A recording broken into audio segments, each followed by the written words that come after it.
Welcome to The State of Us. Beyond mainstream cable news and party lines, with a millennial and a boomer, The State of Us pushes past the noise and uncovers all the issues that matter. Here's your host, Justin T. Weller. A bipartisan group of former congressional leaders will spend $4 million on an ad campaign that's focused on battleground states, including Michigan, Pennsylvania, and Wisconsin. The goal? To bolster confidence in the legitimacy of U.S. elections. That's not the only thing on the docket, though. Alaska is becoming an unlikely election hotspot. The Supreme Court is set to review Arizona voting rules, and the Texas governor says no more than one ballot collection box per county.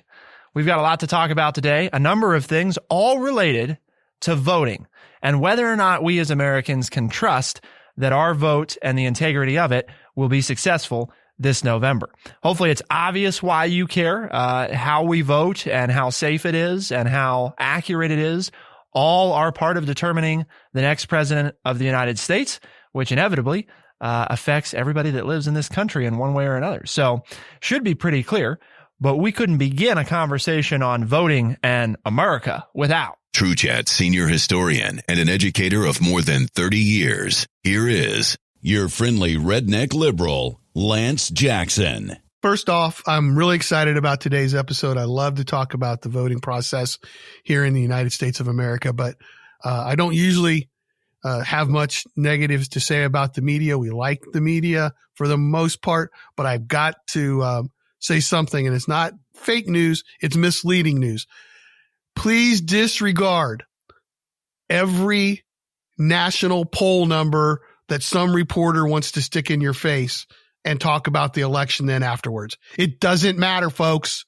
Okay. National polls don't matter because we don't have a national election.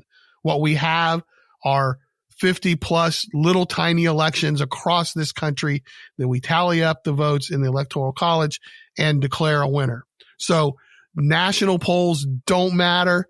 I'm sick and tired of the news media talking about national polls. So there you go. You won't hear about national polls here on the State of Us because until we get rid of the Electoral College and have a national election where every vote counts like it does in every other election in this country, national polls don't matter. So quit listening. It's not fake news, but it's misleading information. It doesn't matter what the national polls say. So whether your candidate's way ahead or way behind, get out there and vote because that's what makes the difference is us voting, not national polls. The national polls do nothing to determine the winner. Thank you very much. Hope you enjoy the episode. There he is, folks. The friendly redneck liberal this morning. I've been ready mad. to talk I've been about mad election for 2 integrity. days watching that, and this is why I'm on the show because I got to have an outlet to let that stuff go. So get out and vote, whether you're going to vote for Trump or you vote for Biden. I don't care, but vote. Don't let the national poll numbers make you think one way or the other about the outcome of the election. It's almost like these former Senate majority leaders, a Democrat and a Republican, who are leading this bipartisan effort, Lance. It's almost like they read your mind or something because that's what they're doing. They're spending $4 million across several battleground states. And according to an article in the Wall Street Journal, the group is stressing that the effort is a nonpartisan public education campaign focused on the importance of counting every vote. Quote, the integrity of our democratic system is at stake. It will also seek to remind voters that while the coronavirus crisis is in some ways unprecedented, that the U.S. has had uninterrupted streak of administering elections even during the 1918 influenza pandemic and the Civil War. In other words, the elections go forward no matter what. And this year will not be, or shouldn't be, an exception to that. The last bit here I think that's important to note on this, Lance, Pennsylvania and Wisconsin are particularly at risk. Well, why? In those states, the law prohibits election officials. They can't even start to process, much less count, absentee ballots until the morning of Election Day. And you've got over 2.3 million absentee ballots that have already been requested in Pennsylvania and over 1.2 million in Wisconsin. So the fear there is that if they can't open them and begin the processing portion, right? And if they can't count them ahead of election day, then you have this huge influx of extra ballots, right, that you have to try to count. And that's one of those things that could cause the counting in those key battleground states to extend past election day. So part of what they're trying to do, I think, is encourage people to say, hey, even if it goes past election day, unlike what you've heard from some sources, that does not mean that it's not accurate. And in fact, really, Lance, right, this is a modern phenomenon, this whole we know the winner on election night. I mean, it used to be that, it would be weeks before, election day comes, and then it'd be, a couple of weeks probably before most of the nation had any idea who had won, the presidency. So yes, we've gotten spoiled that way, but no, it's not unusual. In fact, for most of our history, that's how it was until we had nationalized media that could centralize that information and distribute it so quickly. I think it's great they're doing this, though. I think it's important that people know we have a long history of maintaining election integrity, right? No, I think it's wonderful. The one word you said out of all of that, and I couldn't agree with you more, was bipartisan. These are the old people that from my generation growing up as the age of millennials now, when I was that age, these were the people that were running the country. And this is what I keep trying to tell our great listeners, is that there was a time when we could actually, Democrats and Republicans could get together and pass laws that would make the country better. And here's an example. You've got names like Tom Daschle and Dick Gephardt and, Bill Frist, Republicans and Democrats on both sides of the aisle from the Senate and the House, former Congress people who are out there saying, you know what, this is America. This is our election. It's worked before. It will work now. And you need to trust it. And this is what makes us different than everybody else. This is why, and I'm not trying to bring up immigration. This is why so many people want to come to the United States, because we get to do this. This is not, we think, so many of us sometimes think, well, this is the way I live, so everybody in the world lives like I do. We don't know, we don't know the difference. And so we think, well, everybody gets to vote. Everybody gets to do this. No, they don't. The majority of the time, 99.99999% of the time, there's no problems. Every once in a while we have a little, but that's going to happen. You're dealing with human error, but there's no underground that's going to try to steal the election one way or the other. And I understand voter suppression out there. Those of you who get on me and say all the time, you're too rosy. I get voter suppression, but the Civil War, World War II, we've worked through it. We'll work through it this time and do the best we can. And we've got people out there who are promoting that from both sides of the aisle. That's the piece that I think is most important out of everything you and I have said here in the first 5 minutes, is that this is a bipartisan. That's a word we don't hear often enough in today's news. I'd also like to make the point, Lance, because I think this is really, I've said it lots of times before, but I think it's key that people take this, right? Yes, it's a presidential election year, but folks, there's a lot of other stuff on the ballot, as there is every presidential election year. And the bulk of those are often local and state issues. So if you're one of those people out there, and I know some of them that I'm friends with, right? Well, I'm not voting for president because my vote really doesn't make any difference. Okay, fine. But go vote anyway, because guess what? Your vote absolutely makes a difference at the local level. There's plenty of elections at the local level that are decided by less than 1,000 votes. And sometimes, Lance, as we know, less than 200 votes. So if you've ever questioned, and actually we had, I think, Lance, in 2019, we had a race in a neighboring village that came down to 5 votes. Okay.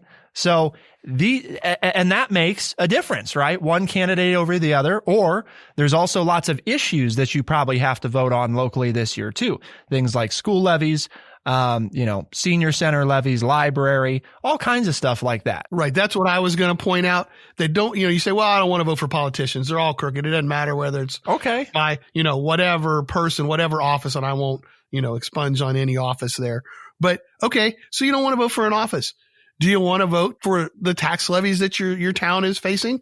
Do you want to have a say on if you get a new library or, like you said, a senior center, all of those things? There are tons of issues to vote on. So even if you don't trust any person, that you call a politician and you don't trust any of them, you said it correctly. There are all those issues that will affect your daily life. Are they going to repave the streets? Are they going to put in new gutters? Are they, there's all kinds of things that will affect you in those issues. So Lance mentioned it before, but it's what we're talking about here in just a second. That's Alaska. Yes, Alaska is becoming an unlikely election hotspot. And we're going to look at, well, why is that? Why is Alaska suddenly of interest? And also, the Supreme Court is set to review Arizona voting rules. The justices are going to consider a state ban on third-party ballot collection and out-of-precinct voting. Both of these deal with what Lance was talking about. Voter suppression is part of the theme coming up, and also that states are not always what they're made out to be, this idea of red and blue. To find out what we mean, keep it here on The State of Us, and we'll be right back.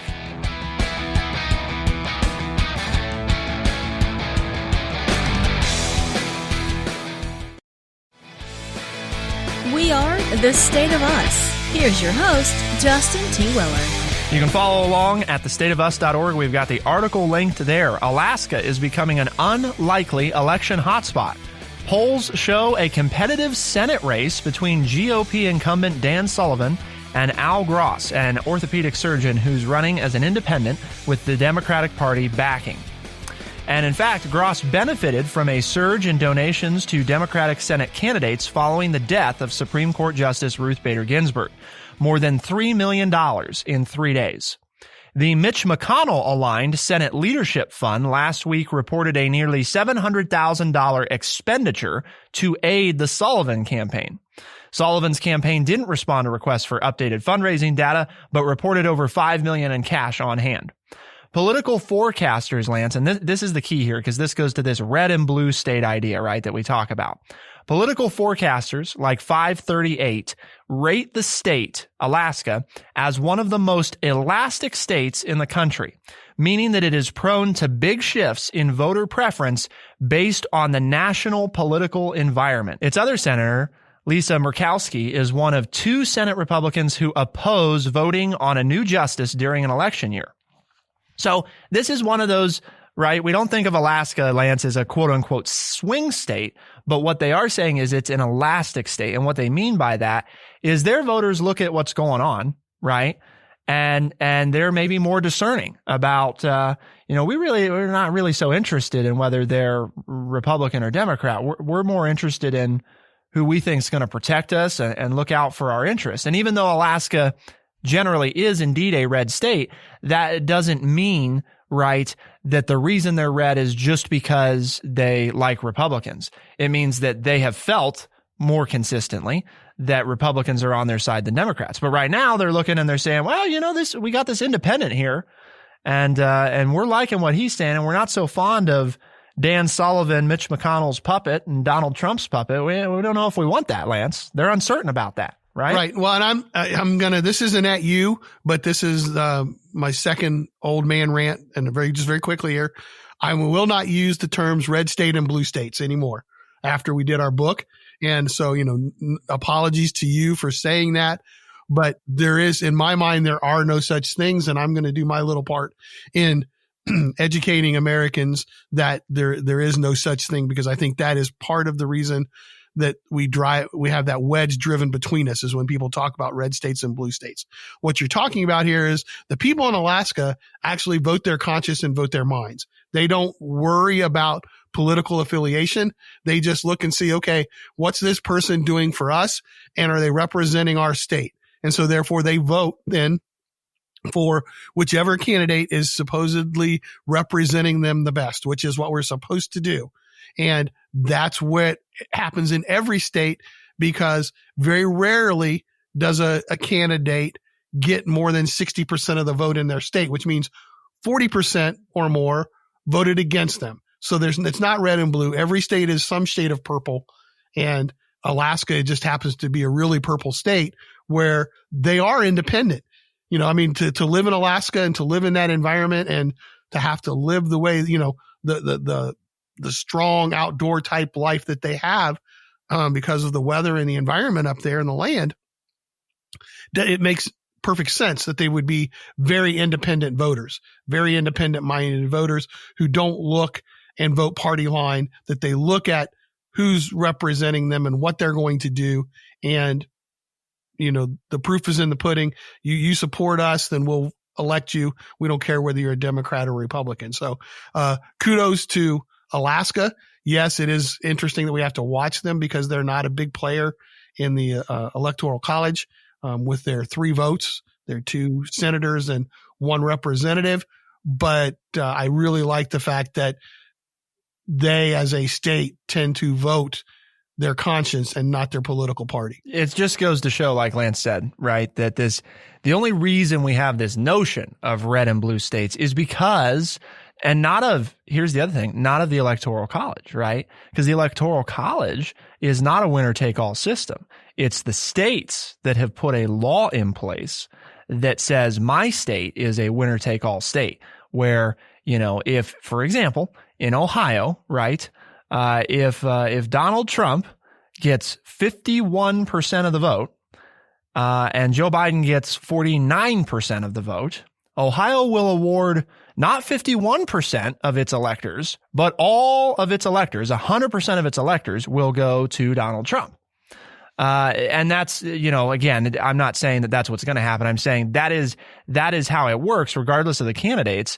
In most states in the union, 48 of the 50 states are not proportionally awarded. They are winner take all. And that's part of what Lance was talking about there. If you didn't hear that episode, is this notion that, it's not representative, because if I, for example, in Ohio, if I vote for whoever the loser is, right, my vote is not counted then.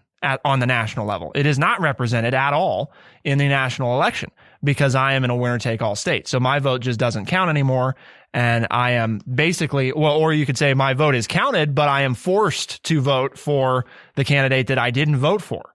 So depending on how you want to look at it, but that's where that notion comes from, and that's why we get so used to this idea of red and blue states when that's not how it is.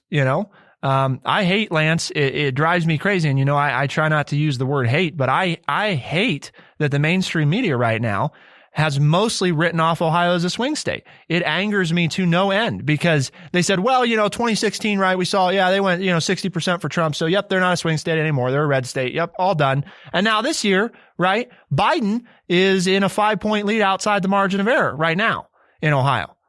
So excuse me, no.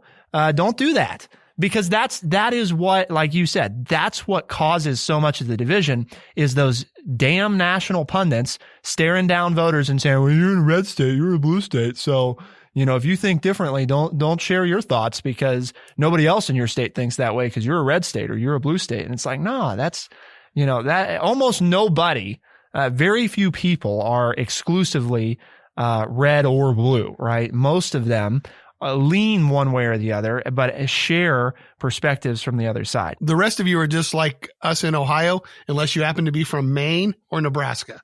Those right. are the two. Those are the two states that allot representative allotment to the Electoral College. So unless and even that system has problems, and we're not going to go into that. That's not the point.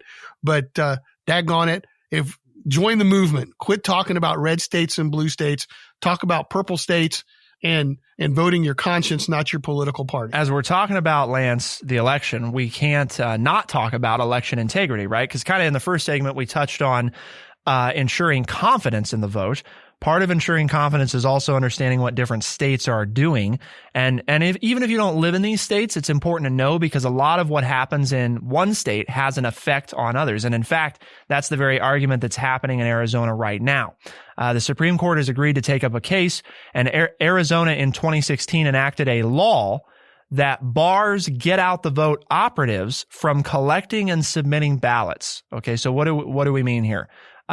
It is illegal in the state of Arizona. If Justin is out there, right, and I'm canvassing and I'm going door to door and talking to people, if somebody has filled out an absentee ballot, it is illegal for me to take that from them and turn it in. I may not do that. Now, there are, if Arizona does it the way that some other states that do this, there are a few exceptions. For example, like a relative, an immediate family member may carry your ballot, but you can't just give it to anybody. It's both illegal for somebody to carry it for you and illegal for you to give it to them. Republicans have labeled the practice as ballot harvesting and say it is ripe for fraud. Democrats say that such third-party collections can provide needed assistance to voters who face hurdles in navigating the system. Under the state's out-of-precinct policy, and this is the other item, voters who choose to cast a ballot in person must do so in their assigned precinct. If they vote, Lance, outside of their precinct, whether intentionally or accidentally, their vote will just not be counted, right? It doesn't get transferred. Nothing. They just, nope, we're not counting it. Arizona, the state of Arizona, argues that both of its policies are common sense measures that protect election integrity. And a divided Ninth U.S. Circuit Court of Appeals, which is the last highest court to rule on the matter, said the rules have a discriminatory impact on Native American, Hispanic, and Black voters in violation of the Federal Voting Rights Act.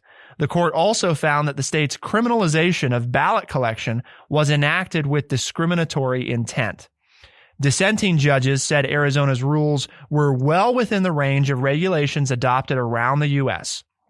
The state measures have remained in effect while the state mounts a Supreme Court appeal, and under the court's nominal timetables, it won't hear the case until after Election Day. So while this probably won't change anything for the 2020 election, it will definitely be heard, and one way or another, something's going to be ruled on this as it progresses into elections beyond 2020. I don't think that what Arizona is suggesting is unreasonable.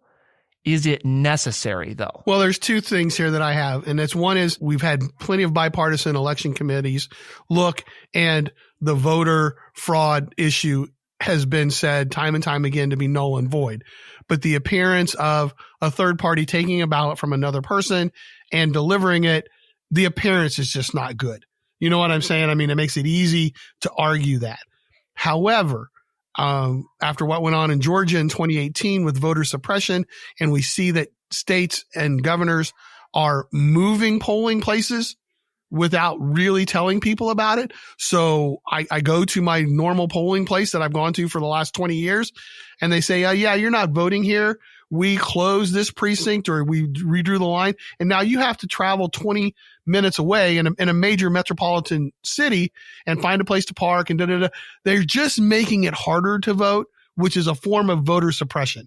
And so the second part of that really bothers me. If I take the time to go vote, my vote should count. And I understand why you have them in certain places, because it makes catching somebody who's, quote, trying to cheat, makes it tougher for them to cheat because your name's there. You know, they check you off and all that kind of stuff. But doggone it, do your homework. Take the time to count the votes. If somebody votes and through no fault of their own, they vote at the wrong polling place because the government has switched, the state government, the local government has switched the polling place on them, then that's not right. That is out and out, in my mind, voter suppression. And it's a way to make people and say, you know what? We don't want you to count your vote. And that's not what the American democratic system was started and founded under. It was supposed to be, if you were eligible to vote and you wanted to vote, we counted your vote. And I just, that second part of that one really makes my skin crawl. As we talked about, the vote's not certified usually for at least a week, and sometimes, depending on where you live, longer than that after the election anyway. And the whole reason that it's not certified until after that is to allow time for additional processing of mail-in ballots, absentee ballots, and your provisional ballots casted on Election Day, right? Which, by the way, just so that people know, in Ohio, or at least in our county, if you show up at the wrong place, right, they'll let you vote, but you have to cast a provisional ballot, which just means they go through an extra step after, the night's over to confirm that you are who you say you are and that you didn't vote twice. So we have these things in place, I guess. To me, in some states, right? The point is, in Arizona, that's not the case. In Arizona, if you walk into the wrong place, your vote doesn't count. They just throw it out. And it seems like it should be a simple, you didn't vote where you were supposed to vote, but that doesn't mean that your vote shouldn't be counted. Now, if it has to take an extra day or two to be counted, okay. But again, It's so important. If somebody's taken the time to go vote, we don't want to obstruct them from voting once they're actually there, or do anything to discourage that from happening. And that's what we're going to continue to talk about, because Texas's governor has made an interesting decision here about ballot collection boxes. We're talking about if you're voting early, dropping off a ballot. He's decided that there's only going to be one of those per county in the state of Texas. Why does that matter, and what could it mean for the vote? Well, to find out, keep it here on The State of Us, and we'll be right back.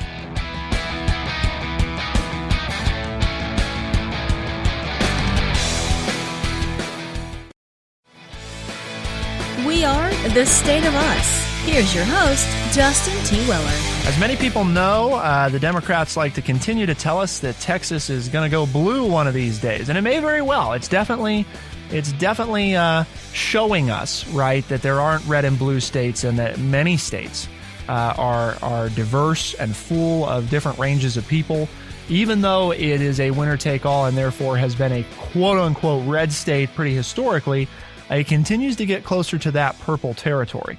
Now, it may not be this year, but nonetheless, in the governor of Texas's infinite wisdom, he has decided that counter to, and this is, I think, is key, counter to what Texas might usually do, there will just be one collection box per county. And just to be clear, folks, we're not talking about on election day. Okay, we're not saying that on election day there's literally one place for people to vote. That's not what we mean. What we're talking about is ahead of time, when you get an absentee ballot in some states, and Ohio is one of these, you have an option of doing one of two things. You can mail that absentee ballot back, right, to your Board of Elections, which is what a lot of people do.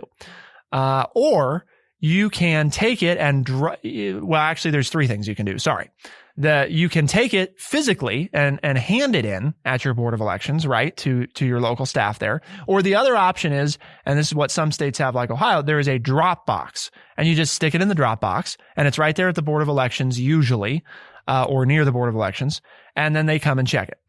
So the reason this is causing some concern is obviously there's some counties in Texas with millions of people.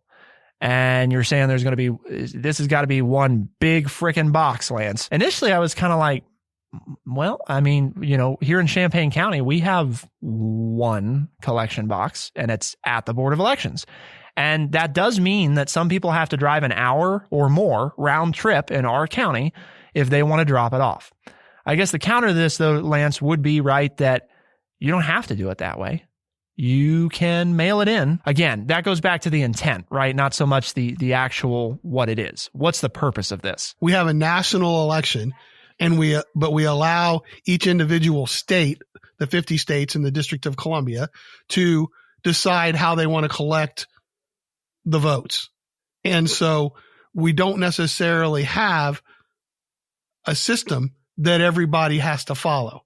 Everybody's allowed to do it however they want to. In Oregon, it's everybody receives, if you're registered to vote, everybody automatically is mailed a ballot. And key there, Lance, right? A ballot. There are some states where they bend over backwards to make it easy to vote, no matter where you live in your state. Think of your major metropolitan area. You really expect all of those people to go to one place to drop that off? I mean, that makes sense. It can take them 2 hours, depending on traffic, to get across the county. So it's the good and the bad of what we have, of the system that we have established, which I'm all for. But in this case, it causes real consternation when things are done differently in one area than in other areas. So we don't all have the equal opportunity to vote. And that's, to me, Lance, where we try to take the common sense angle, right, a lot on this program. And I've got my bit. I've already written it down, though, so I promise it's not going to be influenced by this. I want to hear our Gen Z common sense. What do you make of all this? Are Lance and I hyperbolizing here? Is this really not that big a deal? There's plenty of ways to vote, and it's just we're complicating it by saying this is voter suppression, or should it be easier to vote? What's your take? You've listened to the whole show. Where are we at? First, I would like to say, Justin, I had mentioned this topic prior, and I don't think I had a very good initial reaction to it. I definitely think I said that's a horrible idea. Mostly, like as Lance said, every state is doing it differently, and I think it would work if every county was as small as Urbanas and just function like that, but in these big metropolitan areas, it doesn't seem logical. There's too many people there. I mean, not everyone can use every option. Maybe someone just didn't have stamps one day, so they try to take it down there and they can't because the box is full because no one checked it. There's just so many different situations to where it could hurt our country more not thinking about these things. At a glance, as a non-politico individual, the idea that we have a national election that's run 50 different ways, that seems like it would be inherently good or inherently bad, in your opinion? Well, that is kind of a tough question. I always like to say having more choices is always good, but I feel like to give everyone, as Lance said, an equal chance, we should at least limit what we are allowed to do. And if you've listened to the show, you know that I am a proponent of local governance, and that would include states, because I believe that it's important. I think that, a lot of decisions that are made about your livelihood that truly affect your day-to-day life. I'm talking about the quality of your schools, when your trash gets picked up, who's making decisions about local taxes and which roads to repave, the things that every day have an impact on your life, right? The quality of your water, this sort of stuff. Those things, I think, are always should be decided at the local level, because when big government gets involved, it makes decisions based on what it believes to be best for the whole nation, right? Well, those may not be best for Champaign County. And that's why we have a segmented form of government. Not all decisions are federal, not all decisions are local, and not all decisions are made at the state. It's a hybrid approach. But this is one of those things to me that has always seemed backwards, right? The President of the United States does not report to the state of Ohio. He does not report to Champaign County or the city of Urbana. He reports only to the people, i.e. all the people of the United States of America. That's who he reports to, and that's it. So why are states having any say in how we choose the president? Again, folks, if you're history out there, right, I know why. I got it. But I'm saying in today's society, that seems crazy. I think your state should have full say over how we choose our governor, right? If states want to muck that up and change how people vote for it, okay, because it's the state's governor, right? The state's governor. This is not the president, right, for Ohio. He's the president for the people of the United States, the federal government. So the federal elections should be exactly the same across every single state, and who votes, how they vote, all of that should be 100% identical. There should be no ambiguity or confusion about it. And again, local and state elections, I'm all for them having control over those, because if we're going to say that local control is important, then they should have some say over how they do their local elections. But gosh darn it, let's make sure that it's easy and that everybody at least understands and is playing by the same rules. That to me is the craziest thing, is that not everybody has to play by the same rules at the national level when we're all, again, supposedly choosing who the president is. It should all be the same rules. And if we can all agree on them, then we can't whine about, right, different rules in different places and the confusion and all this. It's just a dumb, in my book, it's just a dumb reason for people to not vote, is because we confuse them or make it difficult, right, for federal elections. We're voting on the same person who's supposed to represent all of us. Which is why we need to get rid of the Electoral College, and I'm on the campaign bus to do that. And if you disagree with me, and it's something that I've changed my mind on in the last few months, and it was after reading the book by Jesse Wegman. So if you want to go to the State of Us, look up that episode, get on Amazon or wherever you buy your books and get that book, go to your library, get it, read it, then let me know what you want. You can join this discussion, because he makes the case, folks, that historically what we do now is not even nearly close to what the founding fathers thought they wanted. And the story behind the fact that they didn't even know what they wanted. They just threw something together so they could leave Philadelphia and go home, because they were tired of being there at the Constitutional Convention.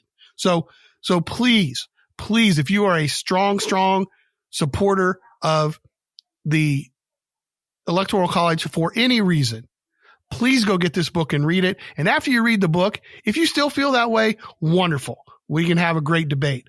But it changed my mind, and I am just on this all the way through. It just doesn't make sense to do the election this way for president, because it doesn't follow any of the rules that we do in every other election, from class president in second grade all the way up through the president of the United States. We do it all one way except for the president. And it just doesn't this is not logical to me. So I second it, Justin. That's why I feel that way. And folks, just do us a favor. No matter how you feel, get out and vote. Vote for what you feel like you want to vote for. Okay. But get out there and vote, at least on the issues. If you even, if you don't care about the people, vote on the issues, vote on your local issues. Those are the events that will, and the laws that will affect you the most, are those local issues. Have your voice, have your say, because at the local level, your voice does count 100%. I hope people recognize that Lance and I care a lot about this topic, because we do feel, I think it's sort of the whole reason that we do this, is the idea that people should have choice and that it should be fair, and that everybody should have their say, right, in how their life is run, which is what government's about. So if you need information about voting, vote.org. It's about as easy as it gets. Vote.org. It's a national, nonpartisan, nonprofit organization. You can check your status in your state. If you're not registered, they'll help you get that done. You can request an absentee ballot. It's a great, easy to use site, and they'll get you pointed in the right direction. And there's still time. That's the big thing. While you're listening to this, still time to be part of the process. So please take that time. Lance, part of being part of the process, right, is understanding why we're here in the first place and talking about this, and how people can spread the word about what we're trying to do. Well, I think we've done it again. The mission here at True Chat is we go on air and we're supposed to educate people by providing honest, open, and respectful conversations. And I think we nailed it today. If we didn't, then you let us know about it. But if we did or didn't, please tell your friends about what you heard today. Tell them, hey, you got to listen to these guys because they either make sense or they're crazy, but one way or the other, you're either going to like them or you're at least going to be entertained by them. We hope we've done both. And mostly though, we hope we've educated you. And if they say, well, yeah, but how do I get these guys? How do I get a hold of them and listen to these? And, I want to listen to this Devin creature because he's got some interesting things to say. Well, tell them they can find out about Devin on Spotify, Overcast, Stitcher, Apple Podcast, and everywhere podcasts are found. You can hear more from the Devin creature on Tuesdays and Thursdays by 4 a.m. in the Eastern Time Zone. The State of Us is also a syndicated radio program, so be sure to check your local talk stations on the weekends. And hey, if you don't hear it, call them up, tell them you need to carry all one way except for the president. And it just doesn't this is not logical to me. So I second it, Justin. That's why I feel that way. And folks, just do us a favor. No matter how you feel, get out and vote. Vote for what you feel like you want to vote for. Okay. But get out there and vote, at least on the issues. If you even, if you don't care about the people, vote on the issues, vote on your local issues. Those are the events that will, and the laws that will affect you the most, are those local issues. Have your voice, have your say, because at the local level, your voice does count 100%. I hope people recognize that Lance and I care a lot about this topic, because we do feel, I think it's sort of the whole reason that we do this, is the idea that people should have choice and that it should be fair, and that everybody should have their say.